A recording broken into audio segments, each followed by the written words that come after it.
Baiklah, untuk memulai acara kita hari ini, selamat pagi, shalom, salam sejahtera bagi kita semua. Shalom. Yang terhormat Rektor dan para Wakil Rektor Universitas HKBP Nomensen Medan, yang kami hormati Dekan dan para Wakil Dekan Fakultas Teknik, para dosen dan karyawan di Fakultas Teknik Universitas HKBP Nomensen.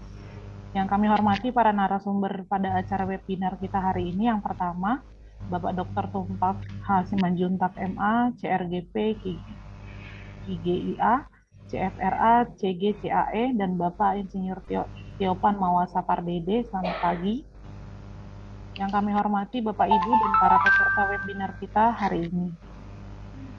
Puji serta syukur kita panjatkan kehadirat Tuhan Yang Maha Esa karena atas berkat rahmat-Nya kita masih dapat berkumpul untuk bersama-sama melaksanakan webinar seri kedua meski harus dilaksanakan secara online. Kiranya Tuhan Yang Maha Esa senantiasa memberkati Bapak Ibu dan saudara-saudari sekalian. Perkenalkan, saya Nurvita Insani Simanjuntak yang akan menghantarkan Bapak Ibu, saudara-saudari sekalian dalam webinar seri kedua dengan tema pengawasan pengadaan dan pelaksanaan proyek konstruksi.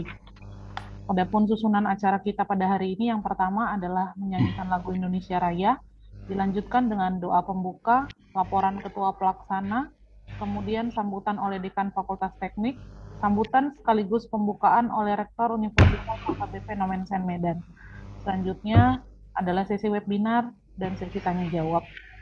Kami harap untuk para peserta webinar kita dimohon untuk tetap kondisi mute mic dan dipersilahkan untuk unmute nanti ketika ada sesi tanya jawab dan diperkenankan oleh panitia.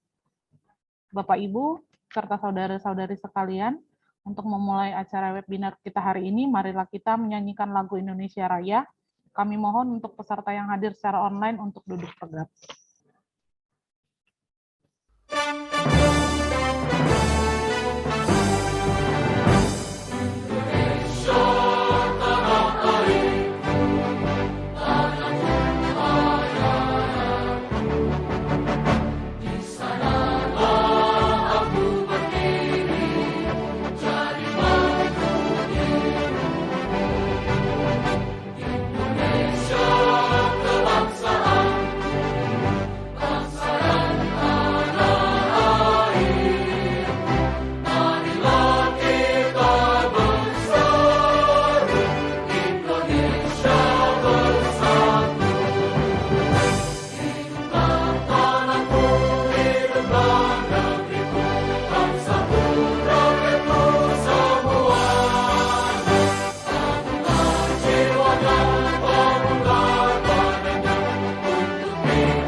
Terima kasih.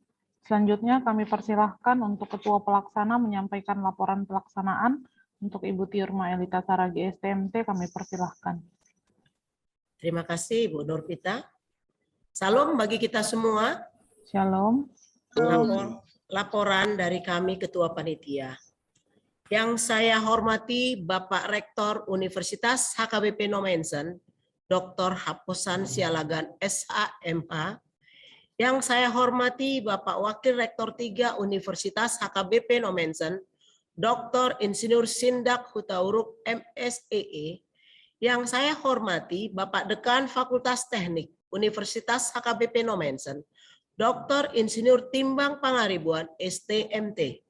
Yang saya hormati dosen Universitas HKBP Nomensen seluruhnya yang sudah ikut bergabung di webinar seri 2 saat ini.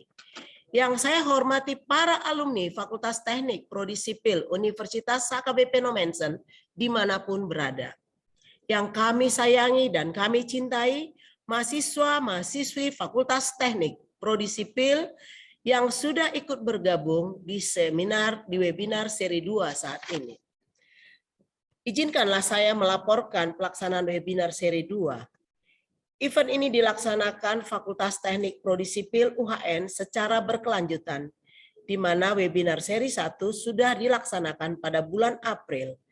Webinar 2 pada hari ini tanggal 1 Juli 2022, dan kemudian kami akan melanjutkan di webinar selanjutnya pada bulan September 2022. Adapun webinar yang berkelanjutan ini dilaksanakan dengan harapan dapat meningkatkan kualitas dan mutu bidang teknik sipil, khususnya di bidang konstruksi, serta dapat mencapai sasarannya dengan baik dan bermanfaat bagi semua pihak. Untuk ini kami menghadirkan para narasumber yang berkompeten dan luar biasa, yaitu dari Inspektur Jenderal Kemendagri Republik Indonesia. Kita berikan aplaus. Kemudian dari Ketua Gapensi Sumatera Utara sekaligus alumni Fakultas Teknik Prodi Sipil UHN Medan. Kita beri aplaus.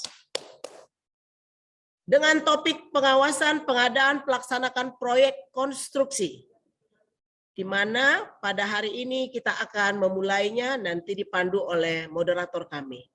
Peserta database saat ini sebanyak 109 yang sudah registrasi. Demikian laporan Ketua Panitia Tirma Elita Saragi. Terima kasih. Salam. Baik, terima kasih.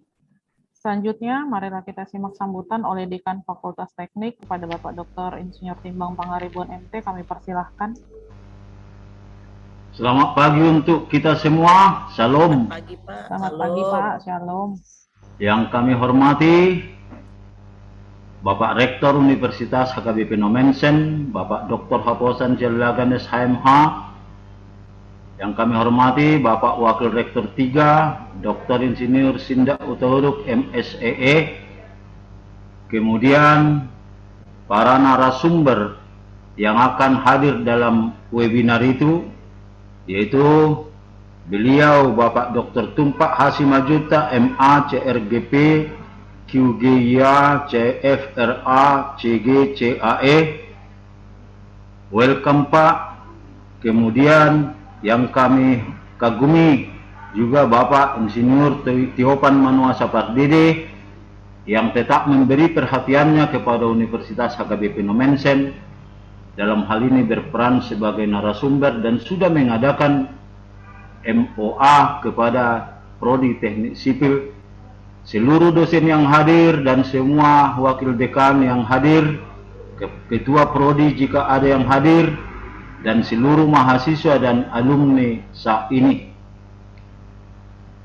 Kita berperan melalui Prodi ini, Prodi Teknik Sipil, memajukan agenda-agenda yang sudah dicatat setiap bulan atau dalam satu semester, khususnya Prodi Teknik Sipil yang sudah membuat webinar seri dan hari ini webinar hibrid seri kedua dengan topik pengawasan pengadaan dan pelaksanaan proyek konstruksi.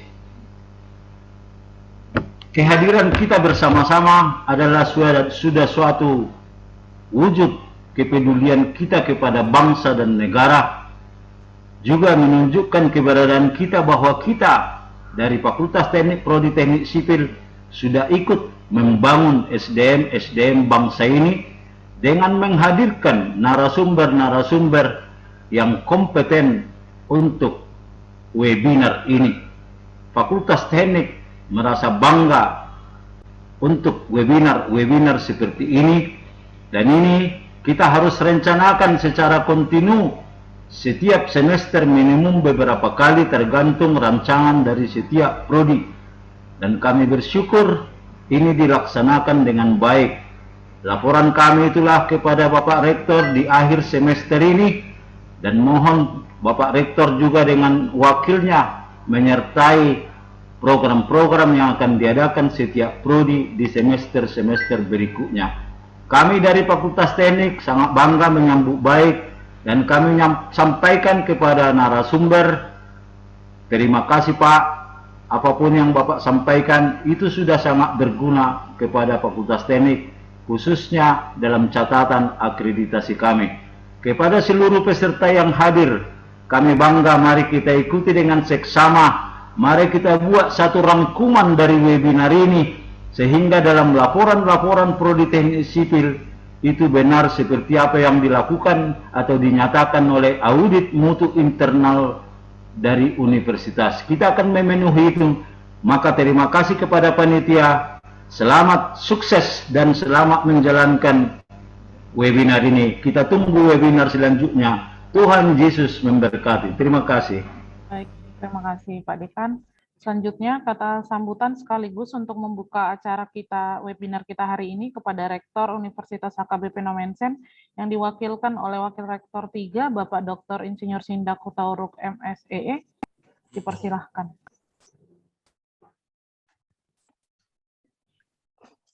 Oke, salam untuk kita semuanya. Salam sejahtera, salam sehat untuk kita semuanya. Dan selamat pagi untuk semuanya. Yang pertama-tama kami mengucapkan terima kasih kepada Tuhan kita Yesus Kristus yang telah mempertemukan kita dalam pertemuan ilmiah ini. Yang kedua, kami mengucapkan terima kasih kepada panitia yang telah bersusah payah untuk mengadakan webinar ini. Dan juga kami mengucapkan terima kasih juga kepada Pak Dekan, Dr. Insinyur Timbang Pangaribuan STMT, MT, yang telah juga mengarrange dan mendukung kegiatan webinar ini. Dan juga kami mengucapkan terima kasih kepada Ketua Prodi, Ibu Tiurma Elita Saragi, STMT, beserta rekan-rekannya yang cukup tangguh, Pak Eben J. dan Ibu Nurvita Insan, Urus Manjuntak. Khususnya kami mengucapkan terima kasih kepada para narasumber yang telah berpartisipasi dalam kegiatan itu. Kegiatan ini yaitu Kementerian Dalam Negeri, yang dalam hal ini Inspektur Jenderal Kemendagri Republik Indonesia, Bapak Dr. Tumpah Hasmanjuntak, MA, dan juga sebagai narasumber beliau dalam kegiatan ini. Dan juga kami ucapkan terima kasih yang selalu berpartisipasi dalam acara-acara Prodi Teknik Sipil. Bapak Insinyur Tiopan Mawasa Pardede sebagai Ketua Gapensi Sumatera Utara. Dan juga kami mengucapkan terima kasih juga yang telah berpartisipasi bekerja sama dengan panitia dalam hal ini juga Gapensi, PT Harawana Konsultan, PT JPN, Jaya Pundasi Nusantara, dan IKTeksi. Dan webinar ini adalah webinar yang kedua pada tahun ini, hanya selisih 2,5 bulan dari webinar hibrid seri pertama dengan judul Dunia Konstruksi Teknik Sipil dalam Era Digital. Dan yang sekarang yang dilaksanakan waktu itu tanggal 9 April kalau tidak salah. Dalam tempo kurang lebih dari 2,5 bulan, webinar hibrid seri kedua tentang pengawasan pengadaan dan pelaksanaan proyek konstruksi dilaksanakan pada hari ini. Saya mewakili rektor yang pada saat ini beliau berhalangan hadir, Dr. Haposan Sialagan SHMH, karena bertugas ke Batang Siantar, beliau meminta mewakili beliau adalah saya dalam kegiatan ini. Dan seperti kita ketahui sebenarnya bahwa pengawasan dalam topik ini, pengawasan pengadaan dan pelaksanaan proyek konstruksi ini adalah suatu hal yang sangat penting, yang sangat disoroti dalam beberapa hal, termasuk oleh penggiatnya anti korupsi, yang mereka dalam hari ini mengendaki semacam open tender untuk keseluruhannya, ya, proyek-proyek baik dalam pemerintahan maupun di luar pemerintahan, apalagi dalam yang menggunakan APBN dan APBD. Nah, dalam hal ini kita mengacu ada beberapa hal, yang ada Undang-Undang Nomor 2 Tahun 2017 tentang jasa konstruksi, ada Peraturan Pemerintah Republik Indonesia Nomor 22 tahun 2020 tentang peraturan pelaksanaan Undang-Undang Nomor 2 itu. Ada juga peraturan Presiden Republik Indonesia Nomor 16 tahun 2018 tentang pengadaan barang dan jasa pemerintah. Dan juga ada juga lembaga kebijakan pengadaan barang dan jasa pemerintah yang disingkat dengan RKPP. Nah, itu juga sebagai acuan pedoman bagi kita untuk melaksanakan pengadaan maupun pengawasan. Nah, sebenarnya fungsi pengawasan itu dalam pekerjaan konstruksi sebagai supervisi mempunyai beberapa wujud karakter. Tentang yang pertama itu quality control, quality assurance, safety control, dan observasi yang dilakukan secara berkala. Nah, dalam beberapa hal sudah diciptakan, sebenarnya sudah ada modul pengendalian pengawasan pada persiapan pelaksanaan pekerjaan konstruksi, dan juga ada modul pengendalian pengawasan pada pelaksanaan pekerjaan konstruksi. Dan modul-modul inilah sebagai acuan beberapa peraturan pemerintah sebagai acuan yang kami tahu persis Bapak Ibu di dalam teknik sipil telah memahami betul tentang ini. Dan sebagai seorang ilmuwan, kita harus benar-benar mengacu kepada peraturan-peraturan yang telah ditetapkan. Dan juga bukan itu saja, kita harus mengacu kepada peraturan ataupun ilmu-ilmu yang telah kita pelajari, dan supaya kita konsekuen terhadap ilmu itu yang kita laksanakan secara konsekuen. Dan tidak banyak yang ingin saya sampaikan, mudah-mudahan kegiatan ini menambah wawasan bagi kita semuanya, wawasan bagi mahasiswa di Nomensen maupun di luar Nomensen, dan juga wawasan juga bagi para alumni yang ingin mengetahui tentang ini dari para narasumber kami pada saat ini. Dan dengan demikian kami mengucapkan terima kasih sekali lagi kepada seluruh panitia yang telah mempersiapi kegiatan ini. Mudah-mudahan berlangsung dengan baik sampai akhirnya nanti dalam penutupan.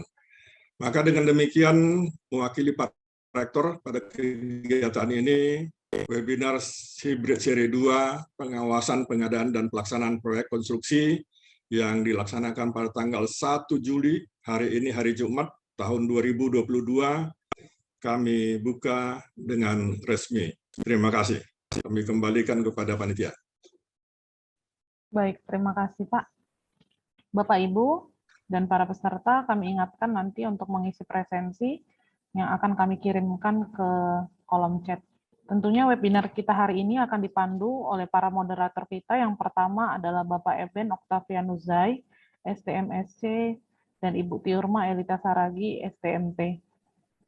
Bapak Ibu, serta para peserta, rekan-rekan yang berbahagia, kini masuklah kita ke sesi webinar untuk memandu acara webinar ini, sampai nanti pada akhirnya kami sampaikan kepada moderator. Baik, terima kasih kepada pembawa acara atau MC kita yang membawakan kita di acara webinar kedua. Saya sebagai moderator atas nama Eben Oktavianuzai akan memandu kita pada pemaparan materi dari kedua pembicara kita atau kedua narasumber kita hari ini. Yang pertama, saya perkenalkan di sini Dr. Tumpak Haposan Simanjuta, MA, CRGP, CGIA, CFRA, CGCAE, yang akan membawakan topik yaitu pengawasan pengadaan barang dan jasa proyek konstruksi pemerintah. Beliau sudah menjabat di Kementerian Dalam Negeri Republik Indonesia mulai tahun 1998. Dan pembicara kedua atau narasumber kedua kita adalah Insinyur Tiopan Manuasa Pardede yang menjabat sebagai BPD Gapensi Sumatera Utara mulai sejak tahun 2017. Beliau akan membawakan topik materi implementasi pengawasan pelaksanaan proyek konstruksi pemerintah. Di sesi pertama disampaikan oleh Pak Insinyur Tiopan Manuasa Pardede. Kepada Bapak Insinyur Tiopan Manuasa Pardede, kami berikan waktu 15 menit. Dengan segala hormat, kami persilakan. Terima kasih, Bapak sekalian. Selamat pagi. Selamat pagi buat Bapak PR3 yang mewakili Pak Haposan dalam acara kita hari ini. Selamat pagi kepada Bapak Dekan Fakultas Teknik, Bapak Dr. Insinyur Timbang Pangaribuan. Selamat pagi kepada Ibu Teti Saragi, Kaprodi Teknik Sipil. Selamat pagi teman-teman Pak Ebenezer dan juga Nurvita Insan, Panitia Prodi Teknik Sipil. Terutama selamat pagi kalian mahasiswa Fakultas Teknik. Saya Tiopan Manuasa Pardede, nomor stambung saya 76159 di Universitas Indonesia jurusan Sipil. Selamat pagi juga, saya ada melihat sahabat saya Adinda Ketua IKTEKSI, Bapak Rikson ada hadir, saya lihat. Beliau ini juga adalah Ketua Askonas yang sudah tidak asing lagi di Sumatera Utara. Kepada Ibu Bapak sekalian dan adik-adik mahasiswa, saya diminta sebenarnya memberi satu opini atau pendapat tentang bagaimana implementasi pengawasan penyelenggaraan jasa konstruksi sekarang ini.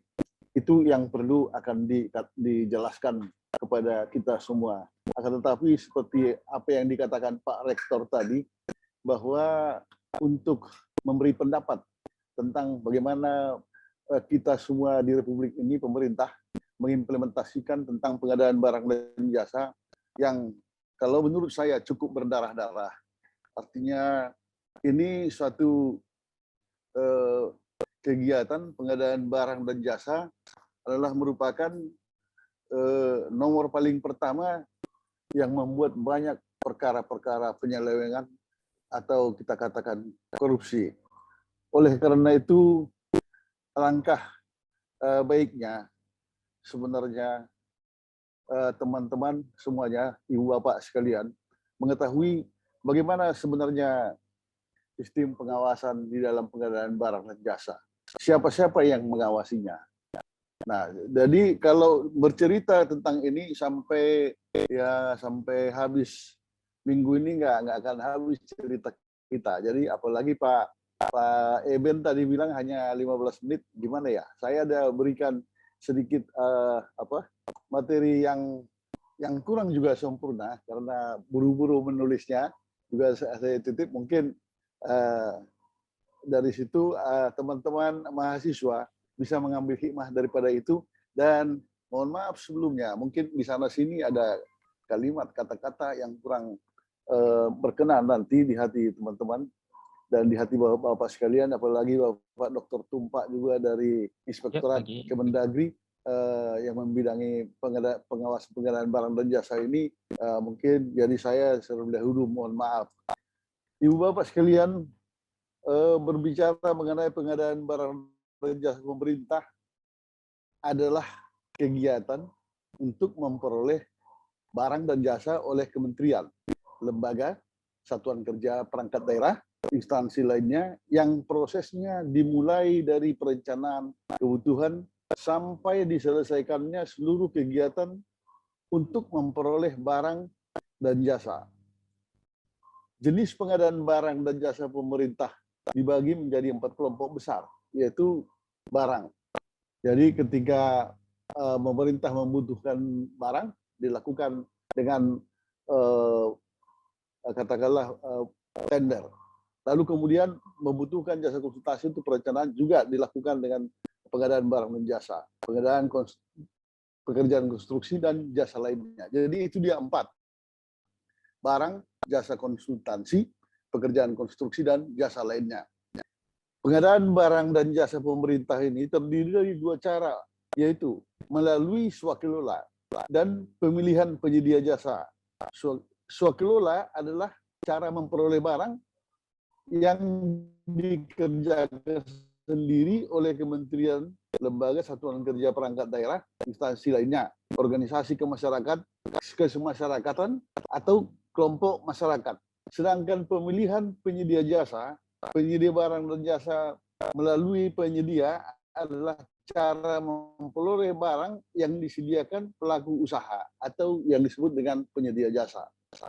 proses pengadaan barang dan jasa dengan cara pemilihan penyedia jasa ini secara singkat akan saya jelaskan adalah persiapan pemilihan penyedia, perencanaan pemilihan penyedia, melakukan pemilihan, kemudian pengawasan dan pengendalian pengadaan, kemudian penyerahan hasil pengadaan. Jadi supaya teman-teman mahasiswa juga memaklumi bahwa yang 5 inilah sebenarnya proses pengadaan yang dilakukan oleh pemerintah di dalam cara pemilihan penyedia jasa tersebut. Dan kemudian karena topik kita adalah pengawasan, perlu kita tahu siapa-siapa yang menjadi pelaku pengadaan barang dan jasa pemerintah ini. Nah, di sini saya jelaskan bahwa pelaku pengadaan barang dan jasa pemerintah itu adalah satu namanya pengguna anggaran atau disingkat PA. Penggunaan anggaran ini adalah yang mempunyai kekuasaan untuk penggunaan anggaran. Umumnya itu adalah menteri, gubernur, kepala daerah, bupati, dan wali kota.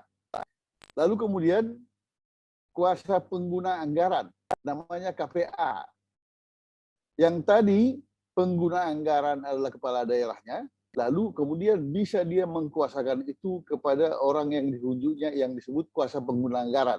Kemudian pejabat pembuat komitmen yang disebut PPK. Nah, ini yang paling terkenal ini, kalau ada bupati ditangkap lalu PPK-nya juga ditangkap. Nah, ini yang kejadiannya. Teman-teman mahasiswa supaya kritisi dalam hal ini penting sekali. Kemudian adalah pejabat pengadaan. Pejabat pengadaan menurut kualifikasinya dia disebut pejabat pengadaan di bawah untuk mengadakan pekerjaan yang jumlah nilainya tertentu.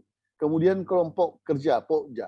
Pokja inilah yang melakukan pengadaan jasa konstruksi tersebut. Atau Pokja ini dulu disebut panitia lah namanya dulu. Lalu kemudian agen pengadaan. Kalau tidak memiliki kepanitiaan, boleh memakai agen pengadaan namanya.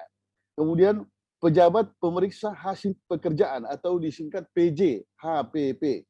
PJPHP. Kemudian panitia pemeriksa hasil pekerjaan, baru penyelenggara swakelola dan penyedia. Ibu Bapak sekalian, maka yang 10 inilah, kelompok 10 inilah yang disebut sebagai pelaku pengadaan barang dan jasa pemerintah.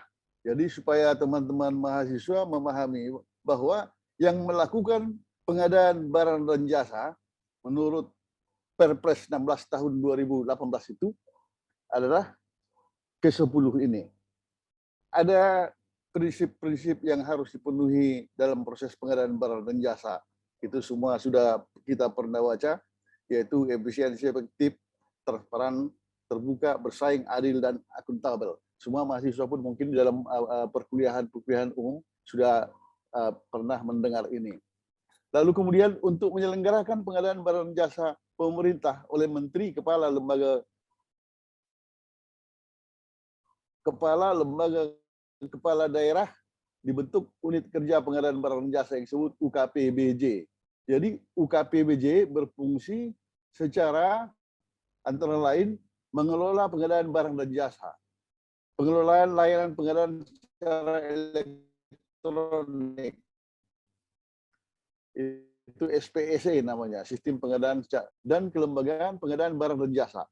Kemudian pelaksanaan pendampingan, konsultasi, dan atau bimbingan teknis.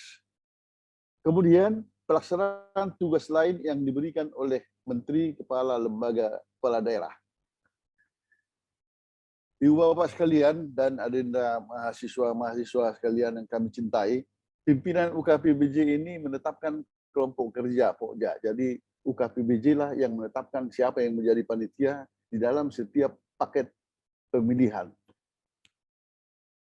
untuk mengelola pemilihan penyedia jasa. Bahwa proses pengadaan barang dan jasa yang dilakukan oleh pemerintah diatur dengan berpedoman kepada peraturan perundang-undangan.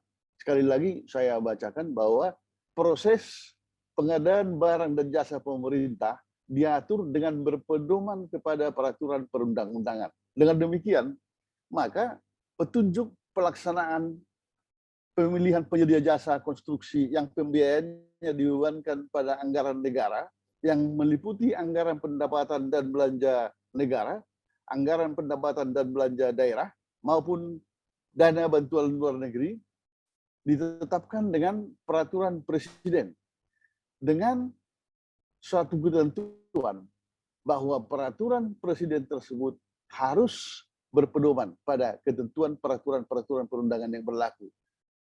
Sebelum terjadinya Omnibus Law, saya akan menjelaskan bahwa peraturan perundang-undangan yang berlaku dalam pengadaan barang dan jasa, termasuk di dalamnya jasa konstruksi, adalah satu, Peraturan Presiden Nomor 16 Tahun 2018 tentang pengadaan barang dan jasa pemerintah.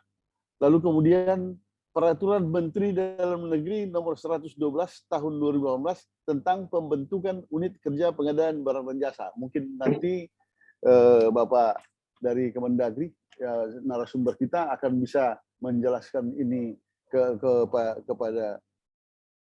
kita.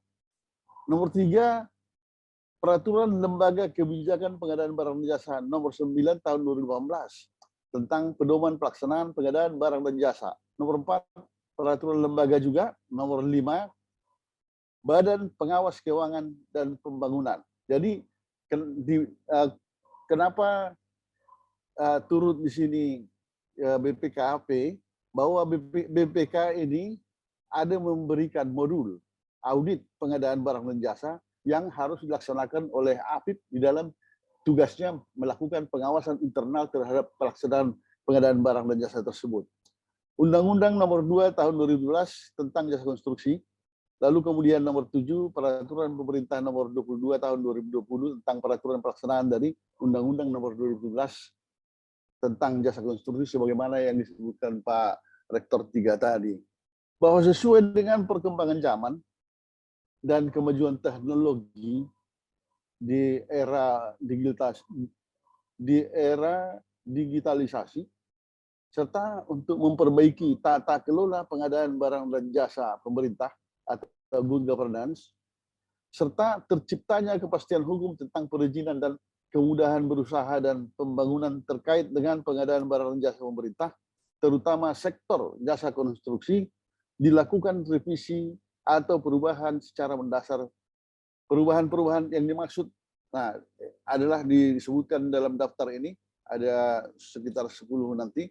Tapi sebelumnya ingin saya katakan bahwa kenapa regulasi yang sebelumnya disebutkan tadi, yang 7 tadi, dilakukan perubahan secara mendasar. Dilakukan perubahan secara mendasar bahwa pemerintahan sekarang yang dipimpin oleh Bapak Presiden Jokowi melakukan stressing terhadap pembangunan infrastruktur Indonesia, mulai dari Aceh sampai ke Papua, dilakukan pembangunan yang sangat nilainya anggaran dengan anggaran besar. Pada tahun 2000, kalau nggak salah, pada tahun 2021, pemerintah kita menganggarkan sampai 441 triliun anggaran pembangunan infrastruktur.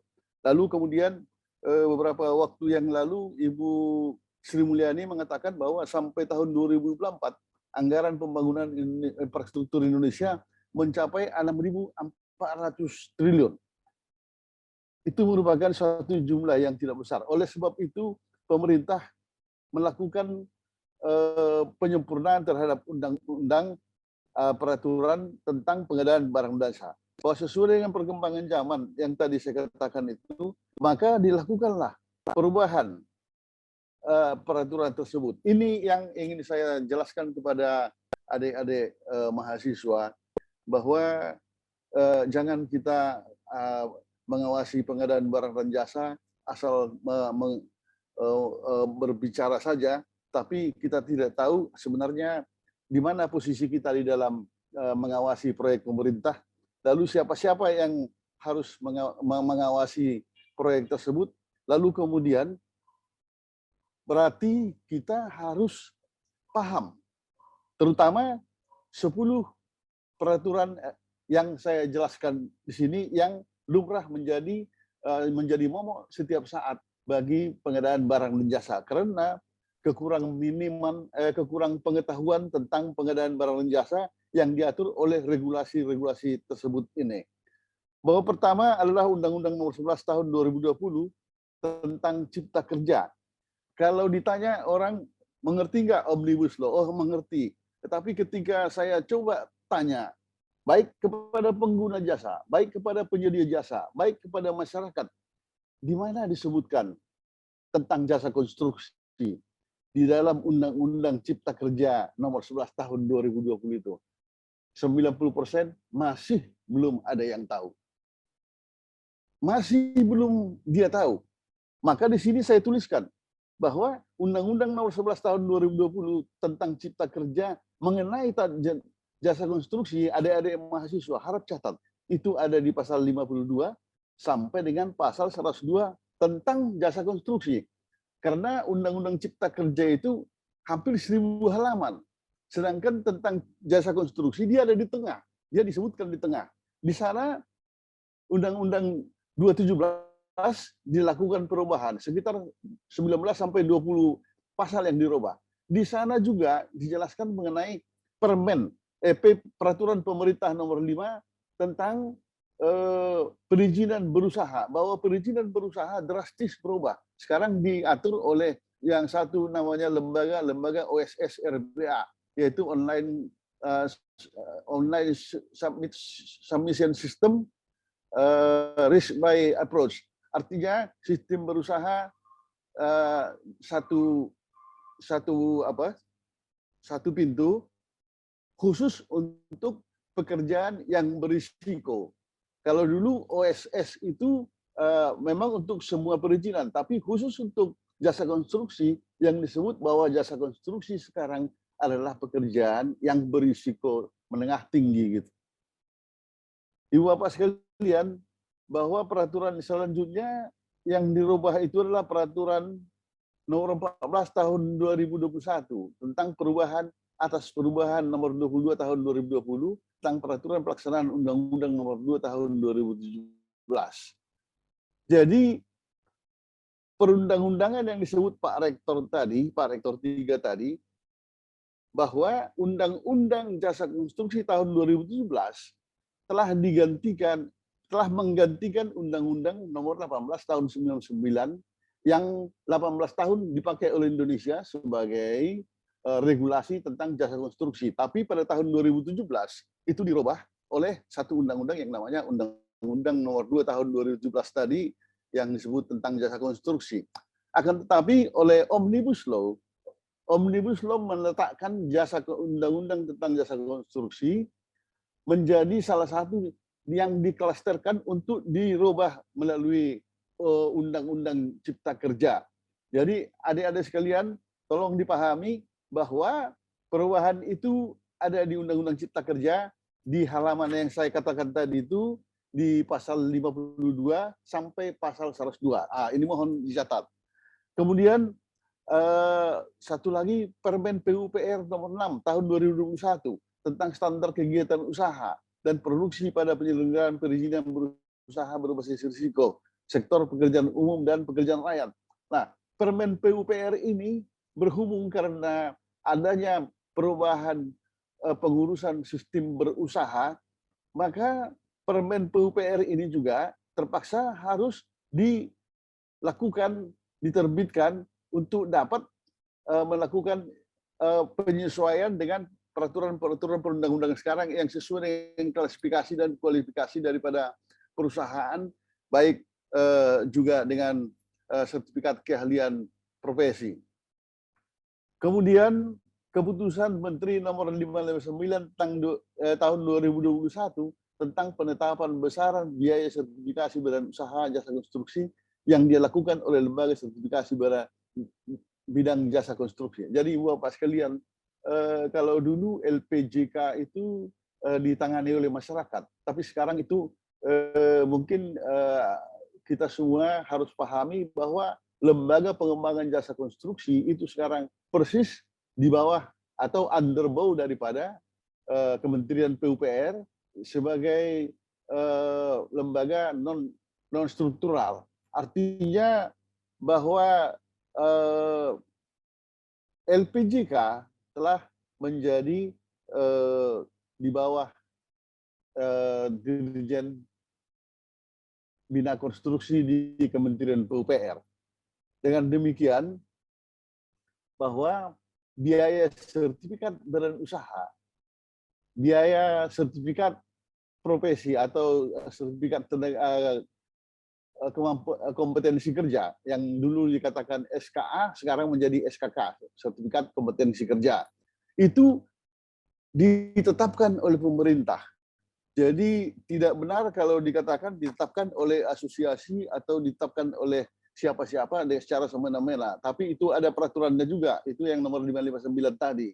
Kemudian ada surat edaran Menteri PUPR nomor 10 tahun 2001 tentang cara pengajuan lisensi lembaga sertifikasi kompetensi kerja konstruksi dan sertifikasi badan usaha. Jadi Bapak sekalian begini, karena LPJK sudah tinggal hanya 7 orang di pusat, di Kementerian PUPR, maka mereka lah yang menangani sekarang mengenai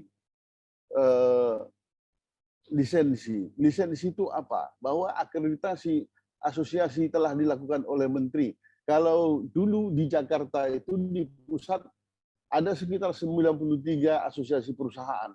Akan tetapi bahwa ada instruksi bahwa seluruh asosiasi perusahaan yang ada di Indonesia harus dilakukan akreditasi, maka oleh keputusan tersebut diakreditasilah semua asosiasi. Yang di Sumatera Utara tadinya ada 37 asosiasi perusahaan, sekarang kalau nggak salah tinggal hanya ada 7 yang asosiasi perusahaan. Jadi bahwa seluruh asosiasi itu yang telah terakreditasi itu, mereka itu baru boleh dapat membentuk lembaga sertifikasi badan usaha, tapi setelah terlebih dahulu mendapatkan lisensi daripada Kementerian PUPR sebelum terbentuknya LPJK. Sekarang sudah terbentuk LPJK, maka asosiasi-asosiasi yang ingin terakreditasi lagi nantinya akan diberikan lisensi oleh LPJK. Baru kemudian regulasi nomor 8 adalah peraturan Menteri PUPR nomor 10 tadi. Tadi nomor 7 itu nomor 6 surat edaran Menteri nomor 10 tahun 2001 tentang cara pengajuan lisensi. Baru kemudian nomor 7 peraturan Menteri PUPR nomor 9 tentang pembentukan lembaga pengembangan jasa konstruksi. Jadi pembentukan lembaga juga ditetapkan oleh Permen PUPR 9, lalu kemudian diputuskan oleh Menteri berdasarkan fit and proper test yang dilakukan DPR RI kita. Maka terbentuk anggota LPJK RI sekarang itu ada 7 orang. Ibu Bapak sekalian, itu tadi peraturan di hulu, di dalam pengadaan barang dan jasa yang wajib kita harus pelajari. Kalau saya buka bukunya ini, yang 8 ini, 7 ini mungkin menyangkut sampai 5.000 halaman. Lalu kemudian, tanpa mengetahui regulasi yang ada di hulu, maka di hilir itu kita tidak akan dapat mengetahuinya.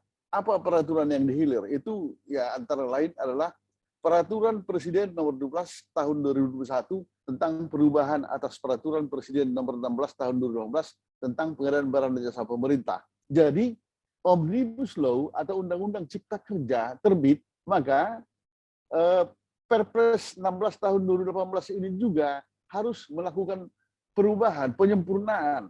Itulah yang disebut dengan Peraturan Presiden nomor 12 tahun 2001. Kemudian peraturan lembaga juga mendapat perubahan juga yang juga sama nomornya kebetulan, yaitu Perka atau Peraturan Lembaga nomor 12 tahun 2021 tentang pedoman pelaksanaan pengadaan barang dan jasa pemerintah melalui penyedia.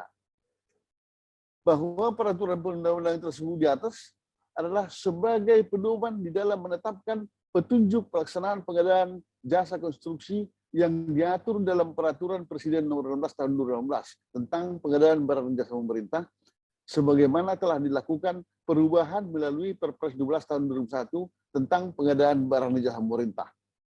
lembaga kebijakan pengadaan barang dan jasa yang tersebut PLKPP tadi oleh Peraturan Presiden Nomor 16 Tahun 2016 tentang pengadaan barang dan jasa pemerintah bertugas sebagai pembuat kebijakan tentang pedoman pelaksanaan pengadaan barang dan jasa pemerintah melalui penyedia. Selanjutnya, para pelaku pengadaan barang dan jasa pemerintah berkewajiban memahami seluruh regulasi dari hulu sampai hilir. Di sini adik-adik mahasiswa, banyak kita dengar ada beberapa mahasiswa melakukan melakukan demo ke satu instansi, menuntut ini itu, tapi ketika saya dipanggil teman untuk mengintip dari jauh apa yang didemonstrasikan itu, ya saya agak juga bahwa apa yang dikatakan mereka tidak sesuai dengan aturan-aturan yang ada terkadang. Maka di situ no mention dengan mahasiswanya. Kalau kita melakukan demonstrasi yang tertib seperti itu, pahami dulu ke-10 regulasi ini tentang pengadaan barang dan jasa. Baru kita bisa melakukan unjuk rasa seperti itu kepada orang-orang yang terkait atau lembaga yang terkait. Kemudian saya tegaskan dalam hal itu, Ibu Bapak sekalian, bahwa dengan mengetahui yang 10 ini, maka tugas pengawasan itu kita pahami. Di dalam pengadaan barang dan jasa Indonesia dikatakan tadi bahwa sangat terjadi banyak penyelewengan.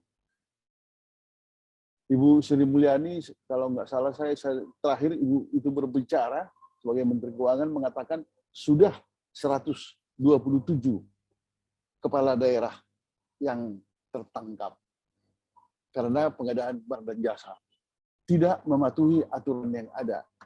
Bahwa tadi sudah kita sebutkan di atas bahwa pelaku pengadaan barang dan jasa adalah PA, pengguna anggaran. Pengguna anggaran itu kepala daerah itu yang kita sebutkan tadi. Lalu pelaku pengadaan barang dan jasa ini termasuk penyedia jasa, termasuk yang melakukan swakelola. Nah, siapa yang mengawasi mereka sebenarnya secara internal? Siapa yang bertanggung jawab tentang mengendalikan pelaksanaan pengadaan barang dan jasa tersebut? Menurut peraturan yang ada, bahwa APIP adalah yang bertugas dalam mengendalikan dan mengawasi pengadaan jasa konstruksi, termasuk dalam pengadaan barang dan jasa. APIP adalah singkatan dari Aparat Pengawas Internal Pemerintah, merupakan unit organisasi di lingkungan pemerintah pusat, pemerintah daerah, kementerian negara, lembaga negara, dan lembaga pemerintah non-departemen yang mempunyai tugas dan fungsi melakukan pengawasan dalam lingkup kewenangannya melalui audit, review, evaluasi, pemantauan, dan kegiatan pengawasan lain terhadap penyelenggaraan dan fungsi organisasi. Institusi APIP itu antara lain disebut inspektorat dan inspektorat jenderal. Itu yang tadi yang dari Kemendagri juga ada inspektorat jenderal tentang pengadaan barang dan jasa. Banyak kasus-kasus korupsi terjadi dalam penyelenggaraan pengadaan barang dan jasa, melibatkan pelaku tadi, yang 10 tadi, melibatkan pelaku pengadaan barang dan jasa pemerintah, ratusan kepala daerah yang tersangkut perkara hukum, kebanyakan terkait tentang pengadaan barang dan jasa. Itu di media massa di mana-mana itu sudah kita tahu, bukan saya yang sebut, tapi saya jelaskan apa yang saya baca, bahwa ratusan kepala daerah sudah tersangkut perkara hukum akibat keteledorannya dalam pengadaan barang dan jasa. Tugas APIP dalam pengadaan barang dan jasa diatur oleh Perpres nomor 11 tahun 2018. APIP melakukan pengawasan internal atas pengelolaan tugas dan fungsi instansi pemerintah, termasuk akuntabilitas keuangan negara. BPKP menerbitkan peraturan BPKP tentang probity audit. Probity audit itu artinya suatu pedoman tentang audit kejujuran. Jadi BPKP sudah memberikan probity audit kepada APIP bagaimana dia melakukan audit tentang kejujuran dalam pengadaan barang dan jasa yang dilakukan oleh pemerintah. APIP bertanggung jawab sepenuhnya melakukan pengawasan pengadaan barang dan jasa pemerintah agar berlangsung sesuai sebagaimana dengan prinsip pengadaan barang dan jasa terbebas dari praktek-praktek KKN. APIP memiliki kemampuan meliputi pemahaman tentang ketentuan dan tata cara pelaksanaan pengadaan barang dan jasa, serta teknik-teknik dalam melaksanakan pengawasan, mampu mengidentifikasi titik-titik kritis yang biasa terjadi pada pengadaan barang dan jasa sejak dari perencanaan sampai dengan pemanfaatannya. APIP bertugas mengawasi penyelenggaraan pengadaan barang dan jasa dan berkemampuan mengungkap serta mencegah penyimpangan yang ada dan yang akan terjadi. Selanjutnya, di dalam Peraturan Pemerintah Nomor 22 Tahun 2020 tentang Peraturan Pelaksanaan Undang-Undang Nomor 2 Tahun 2017 tentang jasa konstruksi, bahwa pengawasan penyelenggaraan jasa konstruksi itu juga dilakukan atau wajib dilakukan oleh 1 menteri, 2 gubernur, 3 bupati, wali kota, 4 masyarakat. Dalam hal ini dikatakan menteri, gubernur, bupati, dan masyarakat. Jikalau ternyata terjadi menteri, gubernur, bupati, dan wali kota tersangkut masalah korupsi pengadaan barang dan jasa, maka sesungguhnya dia adalah pengawas. Ini yang perlu menjadi catatan kita dan perhatian kita. Sampai hari ini, hal ini masih terjadi. Bahkan di Sumatera Utara, hal ini masih terjadi. Pengawasan oleh menteri tersebut, dia mengawasi penyelenggaraan jasa konstruksi yang dilakukan untuk mewajibkan tertib penyelenggaraan jasa konstruksi, tertib usaha jasa konstruksi dan perizinan tata bangunan, tertib pemanfaatan produk jasa konstruksi, tertib kinerja penyedia jasa konstruksi. Itu terdapat adik mahasiswa baca di Undang-Undang Peraturan Pemerintah Nomor 2 Tahun 2020 tentang peraturan pelaksanaan daripada Undang-Undang Nomor 2 Tahun 2017 tadi. Selanjutnya, pengawasan tertib penyelenggaraan jasa konstruksi meliputi kegiatan pengawasan terhadap pemilihan penyedia jasa konstruksi. Jadi dijelaskan di sini bahwa tertib penyelenggaraan jasa konstruksi itu oleh menteri, dia melakukan pengawasan tertib penyelenggaraan pemilihan penyediaan jasa konstruksi. Kemudian pengawasan tertib penyelenggaraan kontrak kerja konstruksi. Itu dibaca juga di PP nomor 22 pasal 103 ayat 1. Pengawasan tertib usaha jasa konstruksi meliputi kesesuaian jenis, sifat, dan selanjutnya. Kemudian pengawasan tertib pemanfaatan produk itu memperhatikan fungsi peruntukannya, rencana umur konstruksi. Nah, ini rencana umur konstruksi kita soroti bahwa di dalam setiap kontrak kerja konstruksi harus menyebutkan rencana umur konstruksi. Maka adik-adik mahasiswa yang melakukan satu perencanaan terhadap tentang pekerjaan konstruksi haruslah mampu menghitung atau menetapkan rencana umur konstruksi yang direncanakannya. Karena dilakukan pengawasan terhadap itu oleh menteri. Pengawasan tertib kinerja penyedia jasa konstruksi dilakukan terhadap pemenuhan kewajiban registrasi pengalaman dan kinerja penyedia jasa. Jadi kinerja badan usaha sekarang dilakukan tertib aturan oleh menteri bahwa registrasi pengalamannya sudah harus tayang di dalam sistem yang dibuat oleh Kementerian PU. Jadi kinerjanya juga tertayang yang dinyatakan di dalam pengalaman. Menteri memiliki kewenangan menyelenggarakan pengawasan sistem sertifikasi tenaga kerja konstruksi, kualifikasi ahli, pelatihan tenaga kerja ahli konstruksi yang bersifat strategis dan percontohan. Baru kemudian memiliki kewenangan juga menyelenggarakan pengawasan standar remunerasi minimal bagi tenaga kerja konstruksi. Yang dimaksud meng-hire seseorang tenaga kerja konstruksi itu diatur oleh Kementerian PUPR sekarang ini. Nah, itu tadi pengawasan yang dilakukan oleh Menteri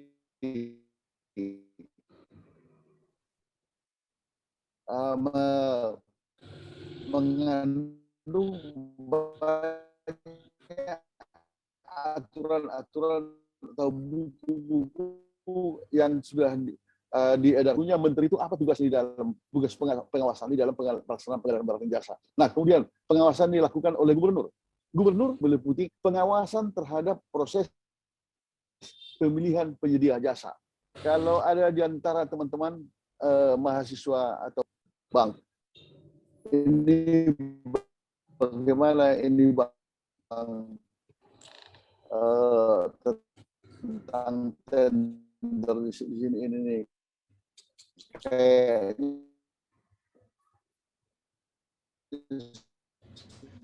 cocok dengan aturan, maka melakukan pengawasan tertib penyelenggaraan jasa konstruksi meliputi pengawasan terhadap proses pemilihan penyedia jasa. Kemudian gubernur juga melakukan pengawasan terhadap kontrak kerja konstruksi. Maka mahasiswa atau teman-teman atau masyarakat maka harus juga mengerti bagaimana kontrak itu dilakukan, sehingga tahu kita pekerjaan seperti apa nanti yang akan diakhiri ya, menyiapkan pekerjaan tersebut. Lalu kemudian pengawasan terhadap standar keamanan, keselamatan, kesehatan, dan keberlanjutan konstruksi. Nah, ini mengenai buku tentang aturan ini atau penjelasan tentang keamanan, keselamatan, kesehatan kita semua, karena ini sekarang yang sangat dipentingkan oleh negara dalam pelaksanaan pengadaan barang dan jasa atau pelaksanaan jasa konstruksi. Kemudian pengawasan terhadap pengelolaan dan penggunaan material, peralatan, dan teknologi konstruksi. Ini semua dilakukan oleh gubernur atau dapat dibaca di PP 22 pasal 130 ayat 1 tadi. Gubernur juga melaksanakan pengawasan terhadap usaha jasa konstruksi meliputi usaha rantai pasok sumber daya konstruksi dan lingkup wilayah dalam lingkup wilayah provinsi. Jadi sumber daya rantai pasok sumber daya tersebut antara lain material, peralatan, SDM itu adalah wewenang gubernur melaksanakan pengawasan sertifikasi dan layanan usaha dengan kegiatan usaha jasa konstruksi dan segmentasi pasar jasa konstruksi. Kemudian pemenuhan persyaratan usaha jasa konstruksi, kemudian pelaksanaan pengembangan usaha berkelanjutan. Seluruh poin-poin yang disebutkan A, B, C, D, E tersebut dilakukan gubernur pengawasannya, tapi kita harus tahu bahwa gubernur yang melakukan pengawasan itu diadakankah pengawasan oleh gubernur sesuai dengan tugasnya yang di poin A, B, C, D itu. Maka teman-teman mahasiswa boleh mengkritisi apabila seorang gubernur di mana saja di Nusantara ini tidak melakukan tugas-tugas seperti ini. Nah, kemudian gubernur melakukan pengawasan usaha rantai pasok jasa konstruksi meliputi ya, yang sudah kita bicarakan tadi. Kemudian gubernur melakukan pengawasan tertib penempatan produk jasa konstruksi dengan memperhatikan fungsi peruntukannya, B. rencana umur konstruksi, C. kapasitas dan beban, D. pemeliharaan produk dan konstruksi. Pengawasan terhadap pemanfaatan jasa konstruksi yang dilaksanakan bersama perangkat daerah melaksanakan pengelolaan produk jasa konstruksi dilakukan sesuai dengan ketentuan peraturan perundang-undangan. Maka adik-adik mahasiswa dibaca itu apakah gubernur melakukan fungsi pengawasannya sesuai dengan PP nomor 22 itu. Maka kalau mau melakukan kritisi, catat itu, pedomani dulu aturannya, baru lakukan kritisi kepada pemerintah. Bupati, wali kota juga mempunyai fungsi pengawasan, melakukan pengawasan penyelenggaraan jasa konstruksi terhadap pembiayaan yang berasal dari non-anggaran pendapatan belanja negara. Anggaran pendapatan belanja daerah, kecuali yang meliputi kewenangan pemerintah pusat dan pemerintah daerah provinsi. Itu saya kira cukup jelas. Bupati wali kota melakukan pengawasan usaha jasa konstruksi dalam rangka pembinaan jasa konstruksi terhadap segmentasi pasar yang berisiko sedang. Ya, Pak. Boleh saya lanjut, Pak? Iya, lanjut Pak. Tadi ada yang unmute. Terima kasih. Mohon maaf. Maaf Ibu Bapak sekalian.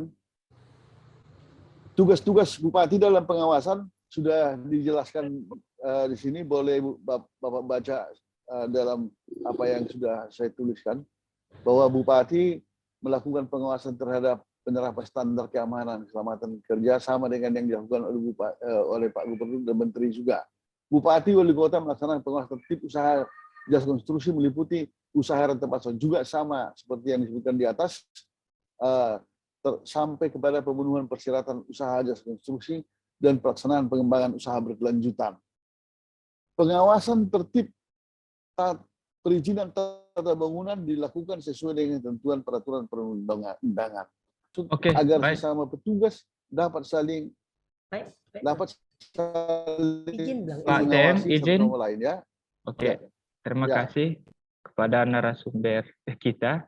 Mohon izin Pak, saya potong. Waktunya terbatas ya. Artinya nanti materi ini ya, materi kepada peserta semua kita akan share supaya bisa dibaca.